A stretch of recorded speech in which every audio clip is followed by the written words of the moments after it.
Big boss season 6 reality షోలో గుర్తింపు తెచ్చుకున్న వారిలో గీతూ రాయల్ ఒకరిది. తన అల్లరితో, తన ఆటలతో, తన పాటలతో మనల్ని అందరినీ ఎంతగానో ఎంటర్టైన్ చేసింది. ఇంకా బిగ్ బాస్ అని, బిగ్ బాస్ రివ్యూస్ ఇలా చాలా షోలే చేసింది. అయితే ఇటీవల హాస్పిటల్లో దర్శనమిచ్చింది. వాళ్ళ ఫ్యాన్స్ అందరికీ ఒక షాక్ ఇచ్చింది. తను ఒక డిసీజ్తో బాధపడుతుందని చెప్పుకొచ్చింది.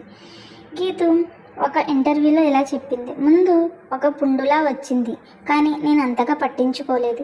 కానీ అదే పెరుగుతూ వచ్చింది. హాస్పిటల్కి వెళ్ళి చూపించుకుంటే ఇంతకీ తెలిసింది ఏంటంటే బ్యాక్టీరియల్ ఇన్ఫెక్షన్ అని. దీనికి 2 years పాటు ట్రీట్మెంట్ చేయించుకోవాలని చెప్పుకొచ్చింది. డైలీ ఇంజెక్షన్స్ చేయించుకోవాలని చెప్పింది. ఇలా 4 నెలల పాటు ఇంజెక్షన్స్ చేయించుకో. ఈ డిసీజ్ వచ్చిన వాళ్ళు 40 సంవత్సరాల కంటే ఎక్కువ బతకరని చెప్పుకొచ్చింది. అలా తన మాటలతో తన ఆవేదనని వ్యక్తం చేసింది.